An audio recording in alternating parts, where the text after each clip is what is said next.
Hello, everybody. Welcome to another great day here at Argos TV. It is Wednesday, November 3rd. It's been a while. I'm happy to see you. I'm sure you're happy to see me. We have a short show for you today, just kind of getting our feet back wet in the water. We have a brand new episode of My Idaho Friends where Jaime sits down with Sarah Cunningham of Ethos Real Estate Design and Remodel. And then we have a quick, nice, relaxing end to the show today with Sarah Weber, the brain cleanup coach, having a great unwind meditation about uncertainty. We hope that you're having an awesome 2021. Our year has been crazy busy. It keeps seeming to go that way. We've been working on a lot of awesome projects here at Argos. Erica's starting the next phase of her artistic ventures with charcoal. So look forward to that in the future here on the channel. Those of you watching at home, thank you so much. And I hope you enjoy this episode of Argos TV. And welcome to My Idaho Friends. In case you've forgotten, because it's been a while, I am your host, Jaime Lima, and we're going to do the thing. It has been a while, Idaho, but I'm excited to be back over here with Argos Productions. Shout out to Justin, Erica, and Miranda behind the cameras. It's Ellen. And we're off to a great start. So Argos Productions, My Idaho Friends, Jaime, that whole thing. We're going to get started right away. Our guest today, Sarah Cunningham, principal cat lady over at Ethos. What? Ethos. I have an accent, and I just got back from Europe. It's a great vacation. Sarah Cunningham, principal, I call you a cat lady, principal catalyst. Mm-hmm. At Ethos Design and Remodel. Did I say it right that time? Yeah. All right. Sarah, thank you for being I do have 2 cats, though, for the record. Oh, there you go. Does that constitute count? a cat? I don't know. I figure... I think you have to have more.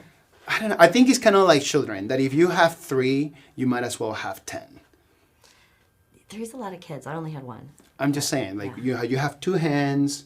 If you have 2 kids, and you're like down the grocery aisle, you're holding one another. But if you have 3, there's always one going rogue. Mm-hmm. Maybe that's the same thing with cats. Could be. I don't know. So, but principal catalyst at Ethos Design and Remodel, Sarah Cunningham. Thank you so much for being in the show. I appreciate you. Thanks, Jaime. Thanks for the invite. Yeah, absolutely. It has been a hot minute. The way this works, is that there's no script. I know you know that because I haven't given you one. I'm just reminding the people that are watching that might care or not. Hi, Mom. But no, so I want to cover your journey because I find it fascinating, you know, what you do with your team at the company that you're at, okay? And you'll get to give us all the details. Sure. But that's also not something that was always like that. You have had, you know, to go through a whole lot of trial and error and do a number of things. Yeah. Where was Sarah Cunningham 10 years ago? 10 years ago, I was doing everything I could to not be bankrupt. All right. Because the country was just kind of pulling through and coming out of the recession. Mm-hmm.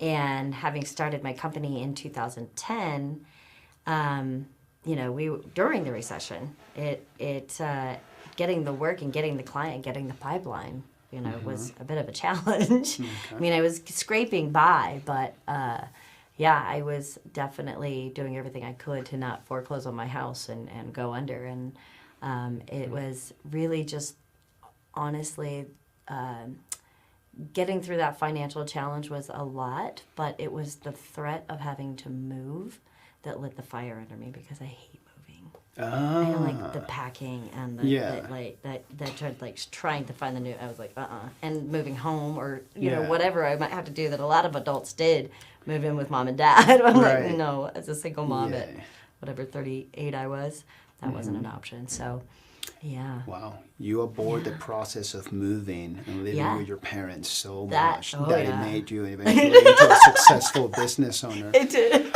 I wasn't going to open up this wine, but now But you're going to do it now? I'm going to do it. So, okay.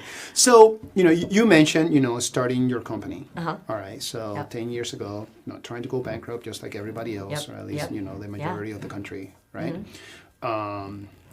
Congratulations on, Thank you. succeeding. Thank you. But tell us a little bit about your company then, since you're talking about that. Okay, so I started my company as Desiderata Interiors in 2010, inspired by the poem by Max Ehrmann. Yeah, I'm very familiar And- with poetry. I'm so glad you said It's that. a great poem. It talks about living a life of quality and of integrity and purpose and meaning. And That's really cool. yeah, it's a great poem. And so Desiderata means things greatly desired or deeply wanted, and nobody could pronounce it or spell it. Oh. And you're having a heck of a time with that cat, man. Because I'm making eye contact with Is that? you. Yeah. Okay. Don't worry about it. It's fine. It's fine. Can I see? Good Boom. work. Good work. You got there. Yeah. But nobody could spell it or pronounce it, so it made it really hard for them to find me and to define the company other than Sarah Cunningham. And so they just looked for me anyways. So in 2014, I rebranded to Ethos, because ethos meaning kind of your world, that which defines your worldview, your value set, right? It's kind of the sum of it. And so that's when I rebranded to Ethos. And you can go just crank it. No, I'm just Go, waiting. just I'm waiting in between sentences. You see it? It's all about you, Sarah. Or is that just weirder that I just wait? It's good. Is it killing you a little bit? A little bit. It's great. Okay, I'll stop. In slow motion. It's not my first time drinking wine. Yeah. All right? Settle down, Idaho. I feel your judgment. It could be my former bartender judgment. I don't know, maybe a little bit, but I went too deep. Shit. We're back. do you need some help? No, I don't can need help you no with that. help. I can help you with that. I bet you could, I but could. now I'm embarrassed. Okay. The You don't have to cork be is like embarrassed. really. Oh, what's Look. up? Yeah. See? There's like a hinge in that. Good job. Yeah. Oh, nice work with the applause. Erica's out He there. deserved that applause. He needed it. Nobody's getting wine but me Okay. now. So you rebranded. I rebranded. You know, because of nobody could that find and you because all you that. know, like the point is really Yep. hard to talk about and Thanks. stuff. No pressure. You don't No. feel like you have to. I'm curious what you got. It smells good. It is lovely. It is lovely. Yeah. We're going back into fall, so it's nice to have the It's red one of wine. my very, very Yeah. favorite wines. Oh, excellent. But you know, they don't pay me anything to promote themselves. Cheers. We're just gonna drink it. Cheers. It's local. Okay. There you go. It's local. That's a I'm great- kidding. They're great- friends. It's Talaya wine. It's a Ah. Kupla. Oh, nice. It's a 2017. Awesome. Just for Okay. you. Just for me. That's It's one of my special. favorites. So Yeah. yeah, cheers. Cheers. So tell me a little bit more, you know, about the work, right? Yeah. So you So are we under a lot started- of pressure and doing all these things. Yeah. Oh, I'll just so I can wrap up. It was the corkscrew. It was really distracting, but I'll take you back there so I can finish that thought, right? Which is ethos, design, remodel. And so when I was doing Desiderata Interiors, people didn't understand the scope, right? And so you have to come up with a name that helps people know in a short, clip what it is that you do. So we added the design remodel aspect. And I started as a designer because I'm a creative, I'm an artist, and I've done a lot of different art and modalities. But I wanted to have more control over the product. And I understood the order of operations in project management, had done everything from sales and design and project management. So I basically took over the project management rather than like trying to collaborate with a contractor other contractors who would basically dispose of some of the design concepts along the way, and then the final product is either something I couldn't put my name on, or that I never got to see, or that I didn't get to be involved in the process. So I was like, I'm taking over the general contractor role. Love that. And so that's kind of when, and that's what I was doing, but really had to come up with a name and an identity that helped people understand that. And so the process along the way and getting people to understand that I was capable of doing that, because we certainly live in an area where women are not perceived as, you immediately think of a male gender when you think of general contractor. Like, it just comes to mind. So that's kind of how that came to be, and helping people understand that. And just, we do everything from design and build and the remodels and additions and ADUs and development and real estate, and it's just kind of a holistic approach to the built environment. I like that. Yeah, Yeah. that's a true description, a holistic approach right there. I'm gonna move us away from that, Sure. from being in the past, but Yeah. you touched on something that I was gonna bring up anyway, so I'm so Okay. glad you said it. Not many lady general contractors, Right. especially here in the great state of Idaho. It's awesome, Yeah. but it's not sometimes. Right. Yeah. You mind sharing some of those challenges? Because with a holistic approach, it's not. I mean, the general contractor that's really easy, right? Like, oh, you're not a dude. You're not a dude named Sarah, right? But there's other things, right? Project management, right? Like nobody's keeping any secrets. Yeah. And having the ability to have X amount of control over your projects, and you get to call out. Yeah. I don't want to dilute the conversation for anybody that is watching, but you get to call out when something is not being done the way you want it, to a specification. Yeah. So I can only imagine a number of the challenges, but that's for you to tell. Yeah. You want to share a little bit on that? Yeah. Well, yeah. I mean, that's the quality control, right? So, I think, and I'm gonna speak somewhat in binary terms, and I apologize for that, but it is the way that women often have an emotional intelligence, and I don't mean to say that men don't have it, but women, by and large, have by nature an emotional intelligence, and that affects communication and how we empathize and how we understand and how we create and perceive, right, and engage with people, right? And so having that, but what that also, so that's been a benefit and a strength, but the perception of women in construction has been a challenge, and getting people over that hump, right? And there's this desire to, when I've tried to explain to people, and I went to different business mentors and coaches early on and tried to explain the big picture, the holistic picture, and I can't tell you how many times people wanted to pigeonhole me into, you just stick with one thing, and I'm like, well, the built environment is one thing, right? It's when you think about it in terms of community, and you think about it in terms of how things come together, just like the body is one thing. It has a heart, and it has lungs, and it has a brain, and it has a spine, but it's all one functioning thing. The built environment is one thing, and I look at it as the big picture. So one of the challenges really has been getting people to understand that, and that I'm capable of so much more than one thing, and I'm not a one-track person. And so my goal has just been to build this company, right, to have all the right people in place. And certainly some of the challenges has been hiring the right people and finding the right people, and that happens, right? It's just part of growing. But getting over the perception, right, that women can be general contractors, and that may or may not be specific to this area, right? In some ways it probably is, right? And so just getting that validation in people's minds and eyes of us. And I mean, Ethos is doing great right now. And I hear about it from a lot of people, but it was not overnight. And even, I've seen it even in different circles of friends, They have a male friend who shows up in a truck with a tool belt and immediately maybe any level of the spectrum of skill set, right?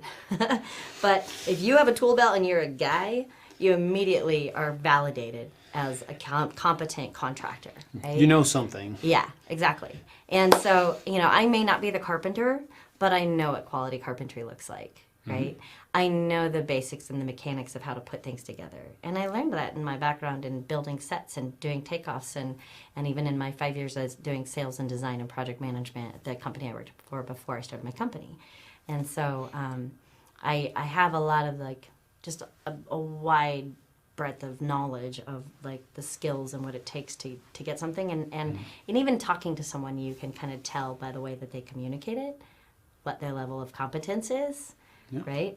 And but yeah, it's been, the challenges have been getting people to understand the scale and scope of what I'm capable of, because they want to minimize it, and then validation as a general contractor. Yeah, and then just the team growth, and getting the right people on the team. Man. Yeah. Hooray for challenges. Yeah. Good for you, sister. They improve you. You grow. Yeah, we all grow through challenges, right? Yeah. So that's really cool. You were able to leverage your technical background that you gained through a lot of experience, doing all this other stuff. And then again, that validation piece, when it comes to not just the professional side, but the personal side, when it's your baby, it's your business, and you have, oversight of every aspect of it. Clearly, there's well, I guess I'll almost say happy ending. Disregard Idaho. We haven't ended. We haven't ended nothing. We're still going. So, but through a lot of hard work and grind, fast forward to, I'm gonna go over my choices of words at a different time. Okay. We're just going. We're back. So right now, super busy. Okay. Great team. The original plan, was to have a little special somebody over here right next to you, but it didn't work out. So it's too bad that Erin couldn't join us. But tell me more about the now. So when you look back and you reflect, what you were just sharing, like all those challenges, not just starting a business, not just like launching something that it has a holistic approach, but then also doing it as a woman. Where are we at right now? Wow. Right now, we're in pre-development on a couple of development projects, so that's exciting. The team, we have 8 of us now. I recently promoted Erin Sorensen, so she started with me a year ago as project manager. And I recently promoted her to vice president of engineering and construction. Ooh. I know. And it's so funny because we've known each other for almost 13 years, and we learned about each other in our neighborhood advocacy because we were both on our respective neighborhood association boards, and we're doing a lot in neighborhood advocacy and neighbor works and affordable housing and refugee advocation I was. And so we've just been seeing each other, and for the couple of years I would see her because we officed out a Trailhead for a bit, and I'd check in. What are you up to? What are you up to? Right. And people had told us that we needed to know each other, and we just really a little bit, but on the periphery. And then I don't know, it just was. I called her up and said, "Hey, you want to come by? You want to come work with me?" And she wasn't ready to leave the company she was with, and now she's with me. And it's been a year, and it has been a dream. It was like we are in each other's heads. It's so weird. We can finish each other's sentences. And we have the same, it's crazy. It's an amazing synergy that we have. And when to have that, I call her my work wife, right? Because, she's become one of my best friends. I love her, I trust her, I know she's got my back and I've got hers. And we have this amazing counterbalance of skills and personality traits that works really well within the team. So. Yeah, I mean, I don't know Erin as well as you do, Yeah. And I don't want to I wish she was here because then I can say these things in person and not be like, she's a little go-getter. She is. Which is true, driven. but She at the is. same time, like you there's a certain level of passion, and a lot of people throw that word around, when it comes to like businesses, being a business owner or like being a team member, and especially when you have you're part of like a management team, and you're the one that is actually doing the managing. It can be very consuming because it surely gets lonely in any leadership position. So listening to you describe how well you guys complement each other and balance each other out, I can totally see that, because she was kicking butt where she was at. I'm sure they were not necessarily like super thrilled that you were. Well, I'll let her speak to that. Right. No, yeah. And I was really hoping for her, to be here, because I think, I think of that background that she had, with that line of work, and it speaks to like the civic involvement that you guys had, in all those boards and things along those lines, and then to jump on your team, it just makes perfect sense.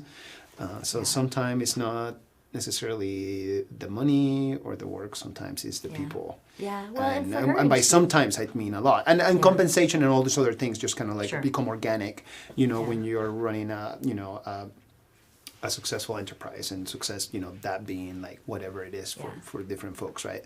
But I think it's really cool, and I wish you would have been able to be here, because I wanted to see her face when you said that because I knew you were going to say it. So, hi, Erin. Well, it's funny because she's heard me say it, right? So one of the things I do in our team meetings, so we have weekly team meetings, but in our monthly, I do these gratitudes, and you should see everybody cringe the first time you make them do it. They're just like, I can't believe you're making me do this, and then after they've been through it, they love it because it's great when you have. So I have everybody go around the table and tell everyone in the team something that you're grateful for about them, and and of course, when somebody gets to sit, when somebody gets to give the gratitude, I mean, giving is receiving. You receive a gift and giving a gift, and gratitude, an expression of gratitude, is a gift, right?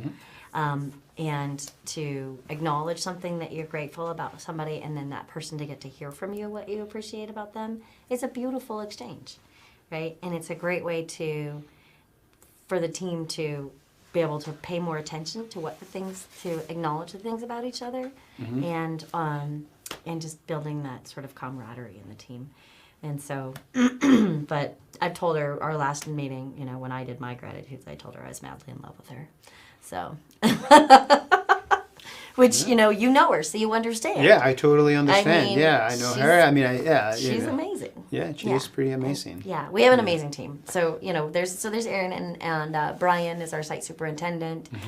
We've got 2 carpenters. We've got a lead carpenter, Jim, and his assistant carpenter, Wyatt, and Anna Maria is our design assistant. Naya is our principal lead designer now. And because my goal is to get myself out of the field on the design remodel side, so I can be more involved in the real estate and development side. And and our team is there, and then we've got Alyssa. I didn't want to leave Alyssa out. She's our administrative assistant. And we've got just a few more roles to fill, but we're getting there, and then I'll be able to build out the real estate team and then the development side, and things will just keep growing in that way. That's where we're headed. That's awesome. Yeah. What are the values for your company? Oh, wow. Yeah. Honestly, integrity, I say eco-thoughtful. I feel like eco-conscious and sustainability are overused, but being mindful about ecology and the environment, and that's both in human labor, right? So there's economics sustainability in terms of, products that we buy and the companies we buy from, right? And that doesn't mean that we never buy from Amazon. Let's be real, okay? Right. But we want to be as mindful as possible in how we buy and what we buy, the products we use, the community that we're existing within, how we impact the community. We do everything we can to keep things out of landfill. So if we can, when we're demolishing, we want to extract whatever we can. We'll give it away. We'll send it to Second Chance or Restore. Give people opportunities to take it. Do they want to give it to a friend?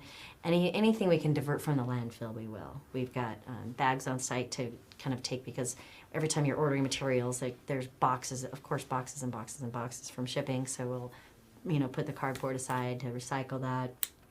I personally take large sheets of cardboard to my yard for mulching, so I can kill the grass, because my goal is to kill the grass in my yard, which is an ambitious goal because grass is a gnarly weed, contrary to the perception of it to being this amazing rug product on our yard, which is a bizarre thing to me. But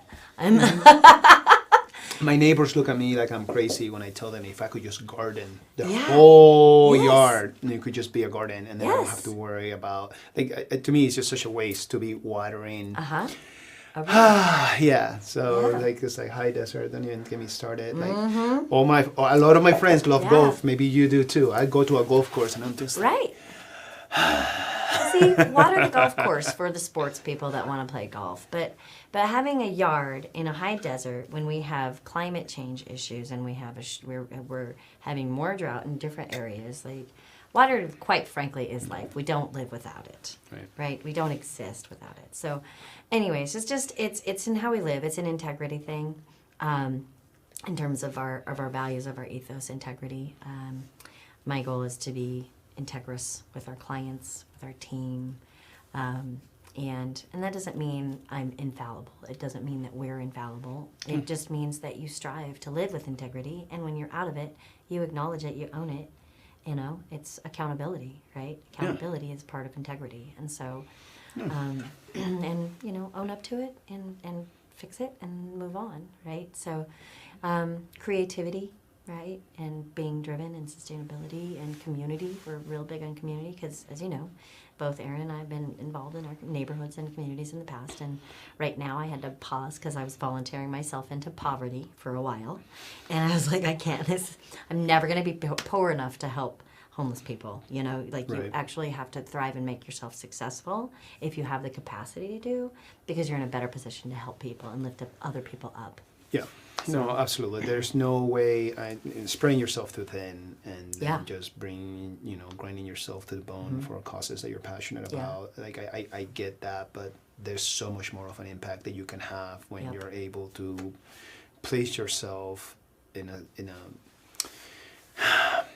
a situation or at least have the foundation in which you know that when you help, it's not gonna negatively affect your personal well-being, and that encompassing everything, right? It's from resources. It's time, finances, your emotional capital, so a lot of stuff. See, I can say things. Yeah, I know you can. I'm confident you can. It does come down to resources. So I really kind of shifted into self-care because that goes into your emotional capital, right? So you have to take care of yourself so that you have the mental and creative bandwidth to handle your paperwork, to read your emails and respond. You know, if you're spread thin, you don't have that. You don't have the mental capacity, the emotional capacity, physical capacity, and the financial capacity. And so you have to take care of yourself so that you can take care of others. And so what does Sarah Cunningham does for self-care? What do I do for self-care? I do a lot of things for self-care because I'm a self-care junkie. That's awesome. That's great. You know, so you gotta manage a lot of people, and you gotta be at your very best. I do, yeah. So on my ideal days, and I've kind of slacked because like I said, I had a breakthrough case a couple weeks ago, and it kind of, so I've been 2 weeks out of my negative test, and I'm still kind of building my stamina and stuff. But in my usual days, I'll get up at 5 and hit yoga at 6. And then do a little quick workout, and then I'll do a walking meditation. And I like to ride my bike to the gym because then I've got just the cardio, and you get your blood moving, your energy going. And it's just time by yourself to think and have the cool air in your face and just get invigorated. So that's kind of my workout and meditation routine in the mornings. I love to hike, but hiking is my church. I prefer doing it alone. Because that's where I get creative ideas. That's where I just kind of process and let things go. I just get a lot of clarity and a lot of resolve in that. I love heading to the mountains on the weekends and getting off cell and hot springing. I love hot springs. And I have in the past, and I'm going to get back into it now that I'm COVID clear. I would do every other week I would do a massage with a local masseuse who does this amazing blend of, it's like yoga massage, Thai massage, and stretching, and it's intense, and any quirks that you might have in your body, she is determined to remove them before you leave her office, and it can be really intense because all right, she works out the knots. But I mean, that's kind of my self-care. So I love my self-care. No, that's really cool. I like what you said about hiking when you refer to clarity. You know, it's not something that you just put on your online dating profile for your app. Oh, I love hiking. It's of course you do.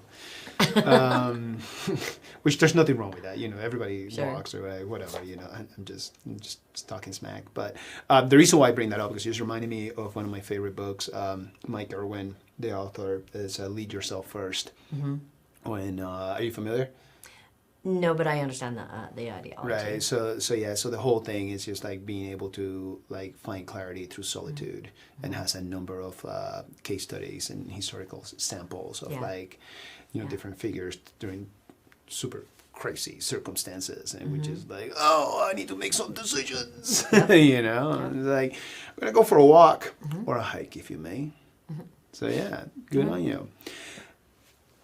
So what what are we looking at then for the future? So we have reviewed, where we were at, where we are now, and your awesome team, and all the things that you do in order to take care of them and yourself, and therefore be, the awesome company and team that you guys are. What's next? And break that down however you like. I like the 10-10, like 10 in the past and right meows, and then like 10 into the future. But if it's tomorrow or 50 years from now, I don't care. I don't think in a linear fashion, so I probably wouldn't do the 10-10. But that's fine. Right now, we just moved into a new space. Okay. So, because like I said, I started out running my business from my dining room table, as many people do, and then officed out of Trailhead for a long time, and then we moved over into the Silver Creek Park Center office, which they moved locations, and we needed something bigger for our team. And so, Aaron has this amazing commercial building over in the Whitewater area, and it was a Montessori school, then became a daycare, and now we're doing tenant improvement, turning it into our headquarters. And it's pretty epic, where I just did I've done epoxy countertops before, and I did a custom design on this, and poured the epoxy. Of course. And of course. so we're just putting some really vibrant touches to it, just to show people really what's out there and what's possible, rather than, because I feel like we see a lot of design elements regurgitated through some of the more common home sites or TV shows or whatever, and I just I like to get a little bit more whimsical and fun and vibrant, because it's such an opportunity. It's a canvas. It's an opportunity for creativity and art, right? Right. And so that's how I approach it. And so that's what's happening with our headquarters. And then just because our construction team is really kind of almost really to the point where it's where I want it, like ideally. I don't want it to get so big, because I really do like that small, intimate team. But then it's really just getting that buttoned up, then building out the real estate team and building out the development team. And kind of continuing on. I would love to do some micro communities, like cottage home communities. Just sustainable minded, smaller footprint lots, smaller footprint homes that really, I've seen some communities. There's a community over on I think it's called Dwell on Bainbridge Island, where they have all of their green spaces are edibles, pollinators, right, and permaculture landscaping. And you have paths that are interconnected, and you have, so it's not all about how many cars can you park here. You've got a dedicated parking spot, but then you walk into your home, and you've got, thriving ecology, right? That isn't how big can your grassy lawn be, So it's just a different approach to building, to developing and building community. And I am, let's see, gosh, there's a commercial corridor in town that I have kind of like a thing for. It's my pet, if you will, my pet passion project. Okay. Tell me more. It's Orchard is a street that I love because it's got so much diversity, but it's a dysfunctional street in terms of traffic and how it moves traffic and how it engages people, right? You can't safely walk or bike down Orchard. People do it. I do it, at 5 a.m., but I don't do it. I wouldn't take my kids right? on a bike ride. Yeah, Orchard. right. And so, but you have these amazing restaurants and stores. You've got such a great ethnic mix. You've got Tangos. You've got Foodland Market. You've got Boex, Bosnian Express. You've got these African markets. You've got Larkin Larder. You've got, on and on. There's this great, just eclectic mix of businesses that surprisingly are diverse. Amazing. Yeah, surprisingly diverse. And if you're not paying attention, all of a sudden you'll fly by it, right? Argentinian empanada place. Yes. There's like a Mexican butcher. Yeah, There's all sorts of things. Yeah, it's so cool, and I love it for that. But going back to that built environment and that human co-relationship with the built environment, it's an unhealthy corridor. Right? And so when you make corridors healthy and you make them more designed towards human engagement, right? So that it's more designed to human participation within that space. Right now it's designed for the vehicle, to move cars. Right. Right? And so if we redesign and that space, then we can make it so that people walk and engage. And we see 8th Street, you know, I mean, it's an obvious example of creating space that is designed human-centric, Yeah, right? yeah, that was built for a pedestrian lifestyle. Absolutely. And that you're able to interact Yeah. and to spend time. But it's thriving because it was designed as such. Right. You see what I'm saying? Yeah. And so because humans want to engage where they see other humans engaging. Humans don't want to have activities, right, where they don't see other people and they become more dilapidated. Right? It's a in and out destination. It's just like Absolutely. I need to find a parking spot and then I need to get out. And it's the same way that I feel about Vista. Because Orchard has the diversity, but with Vista it is the entrance to the capital of the state. You Yeah. you arrive from the airport Yeah. and you have to take Vista. Yeah. If you're coming in for any sort of convention, chances are you're staying downtown and multiple. And like Yeah. downtown looks great, right? And it's very pedestrian friendly, and it just like absolutely does like all the things that we want them to that we want our downtown to do. But you still have to get through Vista. Yeah. And I'm not saying that Vista is ugly, but Vista is not pretty. And it's like, you know, it's one of those things where like it has improved and it's just a lot better. But like, you know, of course, it's not up to me, and I'm not the one that, oh, I'm gonna fix it all. But like, if you were to think like, oh, we just hosted Treefort, then everybody that is coming in has to go through there. Yeah. All right, and it's like you get like your first taste of Boise in your life. Yeah. Right. Yeah. And yeah, so I want to touch a tiny little bit more on Orchard, Okay. but I happen to know because I got magic. Okay. I don't. I can see Erica's You raising might. her hand. Erica, what's up? I need to let you know that we're at 26 minutes until we're done. So Okay. yes, I'm Ooh. keeping track. And then I just want to point out Fairview. Yeah. Fairview, Fairview. Emerald, that Yeah. Emerald did. You are It's a right. death trap. You're right. Right. You're right. Yeah. Thank you. You're So right. okay, so here we are, and now I got my timer. Thank you, Erica. It's the best producer in the business.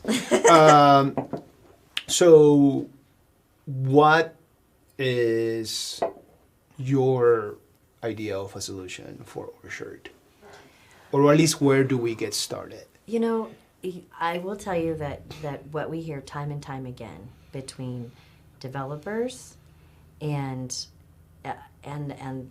these sort of projects is that there's this push between the city meets ACHD, right? And any urban planner and developers that have done any projects outside of Idaho, and it's uncommon that the streets, right, are owned by one entity, one municipality, right? And so it's like curb to curb is ACHD, and then you've got the city. And so then you've got this municipality, and it's been a battle for a long time. I know that having the different commissioners coming into ACHD and having people that want to collaborate, right, that's been an obstacle. That's not the solution. The solution is within that obstacle, right? Is trying to Gotcha. find that communication, right, Yeah. and getting commissioners and people within ACHD. But then you've got, I mean, everybody says it's the other. I mean, I've heard people in ACHD say it's the city, and the city will say it's ACHD. It's so much and easier it's- to pass the buck and then not have to like take the. And then people who are developers and investors that are trying to improve are getting ping-ponged, you know? And so I don't know what the answer is because I feel like if I dove into the pool and really made that my sole project for a while, then I'd either find a solution or I'd get burned out, you know? So I have to take it in little steps. And I've done walking studies on Orchard, and I think what I see is that, you know, you don't have continuous sidewalks. And this is a contentious subject, but I think Orchard should be on a road diet. So road diet, at least having, we call it a suicide lane, right? So the suicide lane is kind of like that's dotted on both sides so that you can use it both as a passing lane, but also as a center turn lane, right? Right. Because right now there's no center turn lane unless you're at the intersections. Right. So if you're turning left on Orchard, and you have as many cars moving as you do, you can't get out. Right. Right, and so there's that as an issue. Passing when you've got if you need to pass someone because the traffic's blocked up, either because there's a no left arrow turn and you're stuck. It's just like there's all kinds of traffic congestion and issues because it's not flowing. There's no sidewalks. There's no buffered bike lane, which is not a huge ordeal because you've got Philippi and Garden, which are two, they don't go the entire distance, obviously, but you've got streets that have bike corridors on them. Right. But there's areas where you do need to come out on Orchard, which are really treacherous. Yeah, whenever I'm on Orchard, I'm not stopping. I'm just getting from point A to point B. I'm just trying to get to Overland to pick up my kids. But that's it. It's like redesigning the street so that it isn't just a thoroughfare, that people understand, because there's so much like thriving and beautiful things happening in the businesses on Orchard, right? That we need to create it so that people want to stop. And so better bike lanes where we need them, protected bike lanes, sidewalks, right? So that people can walk and get out, because again, going back to when you see human activity, you want to be there. And when you don't see human activity, not only dilapidation, but it also becomes less safe, right, for people to actively engage in, because that's where activity, like I don't want to use the word criminal, but like less savory activity happens when there's less human bodies around to catch them and see people. And so like you don't see that happening a whole lot where there's lots of people around, because people want to do things that they aren't supposed to be doing. Yeah. When there's where nobody's around to catch them. You know what I'm saying?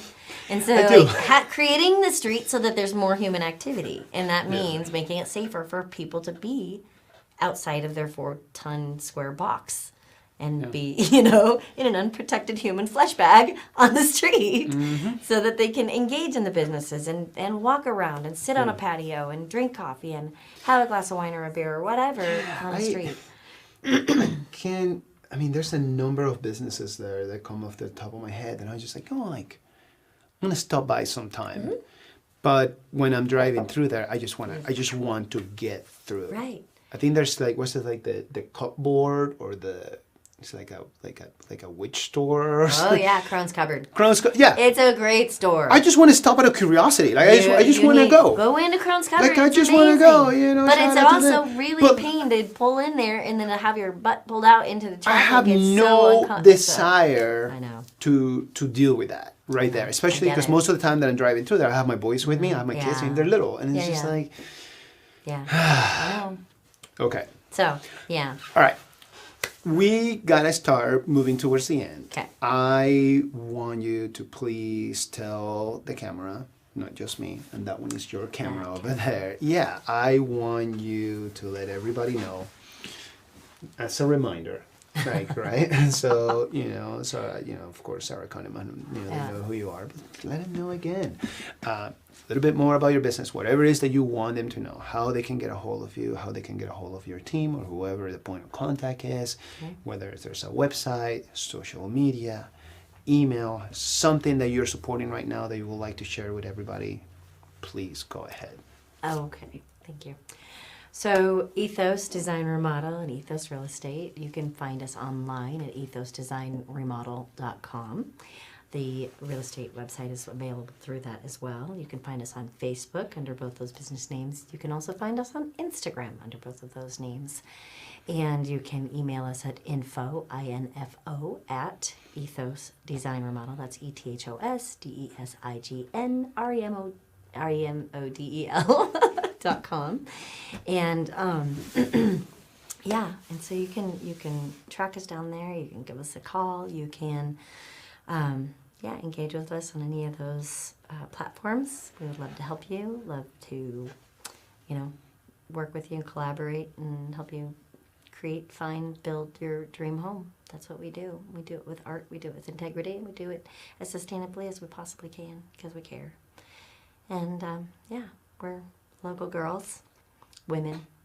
I still like to think of myself as a girl, even though I'm almost 50. I'm young at heart. So, absolutely. Yeah. I second that. Yeah. So. All right. Awesome. Thank you, Sarah. Yeah. And also, thank you to Argos Productions. Thank you to Erica. Thank you to Justin. Thank you to Ellen, not Miranda. Sorry about that. If you're watching, make sure you check out Argos Productions. You can also find them on the Facebooks. You can find them on the Instagrams. You can find them on the Googles. You can just type Argos Production. It'll take you directly to their website. I know this because I've done it. They can help you with a number of things. So it's not just content for your business, but also content for your social media. And they can help you even with projects such as film and photography and all the other things. So check out Argos Productions, their website.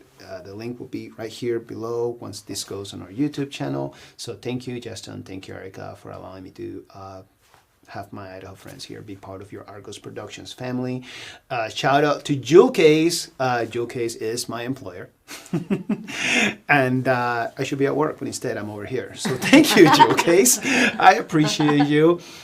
You can check them out too. Here at the bottom, there will be a link. And if you're interested on battery technology, because we're a battery company and you want to be part of clean energy and have backup power, or you need power for your mobile entrepreneur setup, or you need some residential or commercial real estate backup, energy backup, power backup, we're the place to hit up. We just powered Treefort. That was fun. We just powered Treefort. No big deal. If you're not from Idaho, you don't know what Treefort is, but music festival, it was awesome. It was fun. I love it, and I cannot wait for it to happen again in March when we'll power it again. So Jewelcase, if you go into their website over at www.jewelcase.com and you decide to buy something, use code JLPWR for 10% off. So thank you guys. I appreciate you all so much. Sarah, thank you so much for making time and hanging out over here with me over at My Idaho Friends. I appreciate you, and I cannot wait to see what's going to be next for you guys. Thank you. And then I'll have you on again, Sweet. Hopefully. Yeah, we'll bring her next time. Okay. Woohoo! All right. Thank you, Idaho. And don't forget, be sweet to somebody out there because, man, we need all the sweetness we can get. Cheers.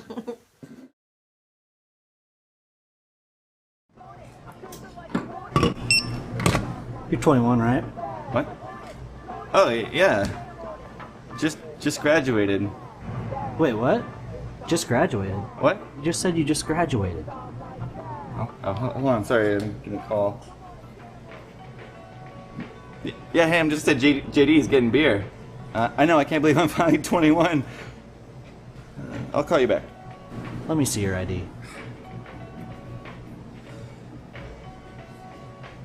You're 32.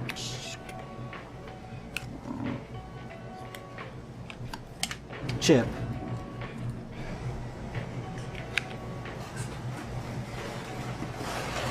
Receipt? Nah.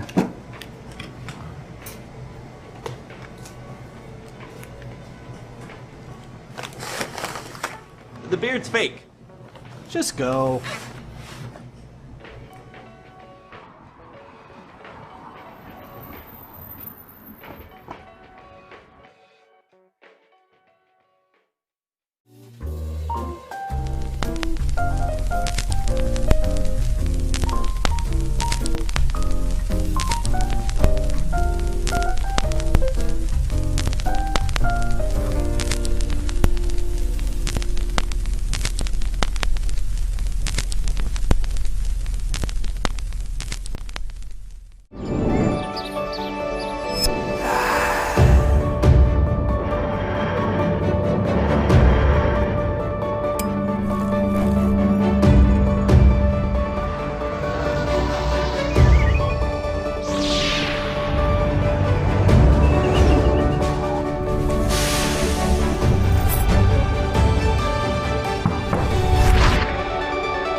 the Brain Cleanup Coach, and thank you for joining me in this meditation. And what we're going to meditate on in this particular meditation is uncertainty. Now, when things feel uncertain in our life, in our environment, there's a reason for this. Our human brains are always looking to predict the future for us, and it's trying to plug holes in for us, but sometimes we just don't have the information we need to plug those holes. And what I mean by that is when we're thinking out into the future, we don't know everything, right? But because our minds and our bodies follow patterns, we can predict some stuff. We can, as long as we follow the predictable patterns of our brain, we kind of know what's going to happen tomorrow. But we're in a space right now of time where there is a lot of uncertainty, a lot of unpredictability. And so this can bother a brain. It can feel very threatening. And it just feels like there's no solid ground to stand on. But that's really not true. Really, yes, there might be some unpredictability in our future right now, but a lot of our patterns are going to remain the same. And even if they can't remain exactly the same, we can create new ones. But still, this is kind of disturbing to our subconscious mind, to the part of our mind that already has all these patterns set up and just wants to continue existing through patterned thought, emotion, and behavior. That's been working so far. So in this meditation that we're going to do together, we are going to get certain in our bodies. We're going to get certain in this current moment. We're going to ground ourselves down into now. Because truly, every single second of every day, that's where we are now. When you bring yourself into conscious awareness, it's now, right? It's always going to be in the present moment, not in the past. That lives in our thinking mind. Not in the future. That lives in our thinking mind too.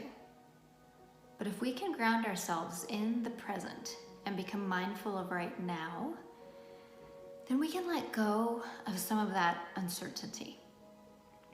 We can let go of the story our brain is creating about what it thinks could happen. We can let go of referencing past experience and living in stories that have already happened. So let's go ahead and get going on our meditation. And I always start my meditations with some breath work. This is just to help us quickly ground ourselves into our body, to calm our nervous system down. I kind of think about it too, like giving yourself a massage on the inside when you take nice deep breaths and slowly let them out. You start to control momentarily what's happening in your body. So we're going to do 5 deep breaths, and I'm going to have you take them in through your nose. You're going to hold for a few seconds at the top, and then you're going to breathe out slowly through your mouth. Think about doing this as slowly as you can. I also like to pause at the bottom of that out breath. If you're not comfortable with that, it's fine. You don't have to do that. But if you are, go ahead and let yourself just pause in that stillness. At the bottom, when you've released all this breath out of your body, just notice that space for a moment. And then take your next breath in through your nose, pause for a few seconds, and breathe it out slowly through your mouth. So we're gonna do 5 of these. You can do them with your eyes open, eyes closed. It's completely up to you. If you keep your eyes open, I'm going to, then I will prompt you to close them on that final breath. But so let's go ahead and get started with this breath work. Let's take our first breath in, and again, we're doing 5. Pause for a few seconds and exhale.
And on this exhale, go ahead and close your eyes if you haven't already.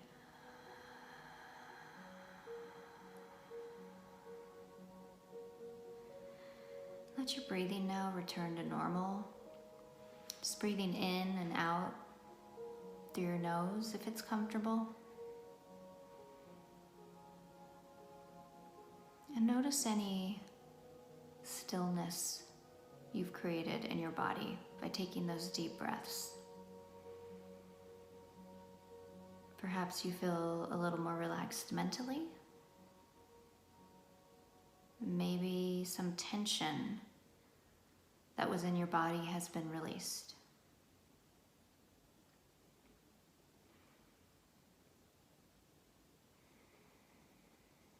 But go ahead and just stay with your breath for a moment.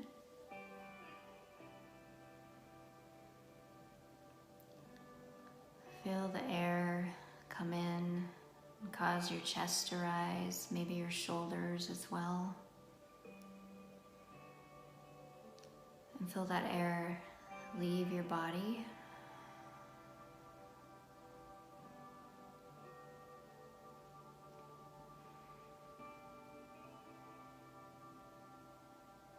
And try and keep your focus right there for a little bit. You may have thoughts creeping in about current events, about something you plan to do later in the day, about something that happened earlier in the day. But if that happens, just bring your awareness, your focus, back to that breathing.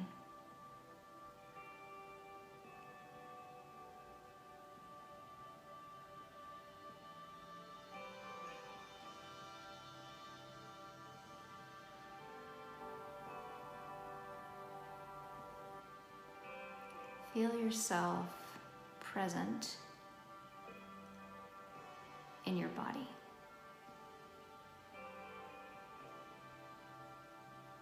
There's no reason at this very moment that you have to think about the uncertainty of the future.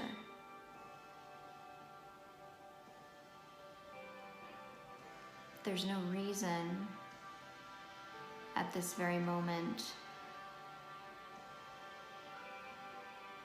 why you need to wonder about the past and whether the future is going to look like it. Your only job right now is to stay present and focused in your body.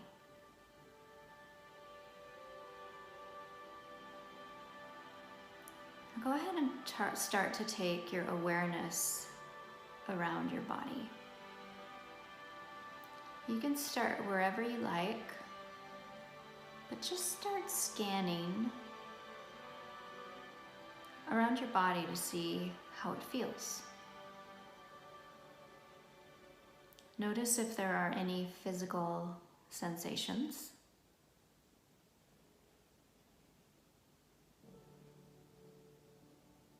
Notice what your ears are hearing.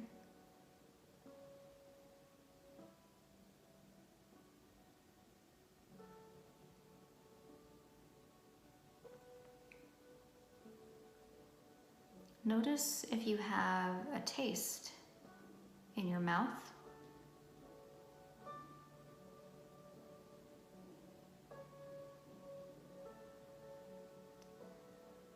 Notice if your throat feels any type of constriction or if it feels wide open.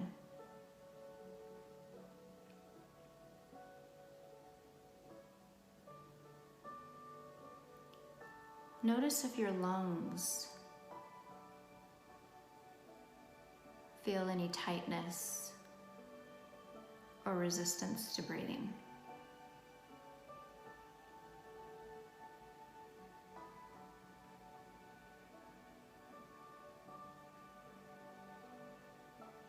Notice if there's any clenching in your torso,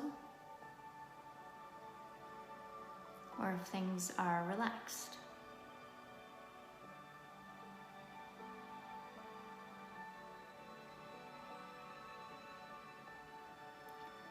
Notice if there's any emotion in your body right now.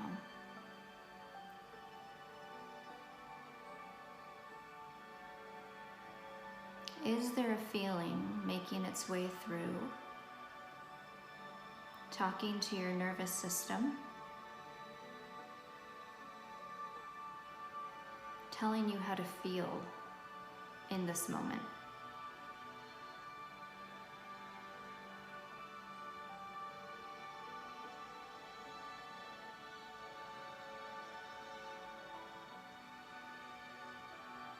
Notice if your brain feels like running away in thought, or if it's feeling quiet and paying focused attention to your body.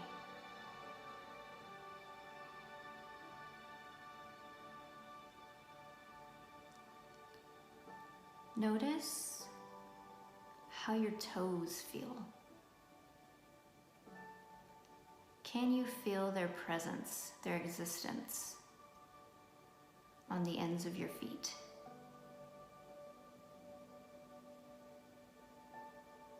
Remember, your only job right now is to be present in your body. You don't have to think about the future or the past at this very moment. Right now, it's just recognizing what you're feeling physically right now.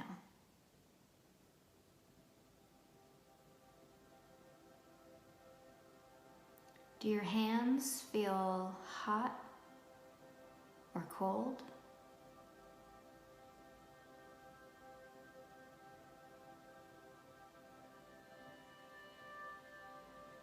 Do your shoulders feel tense or relaxed?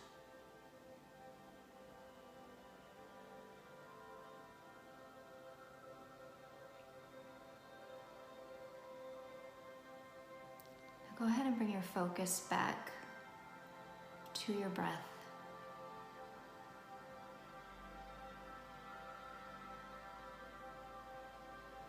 Get your focus back there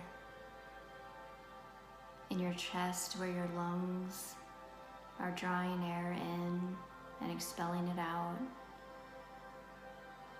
where your heart beats to pump the blood that gives life to all the cells in your body.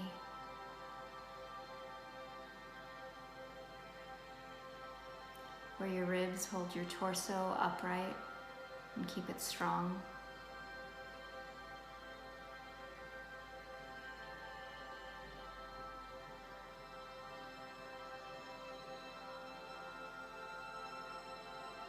Feel that air come into your lungs and move out of your lungs.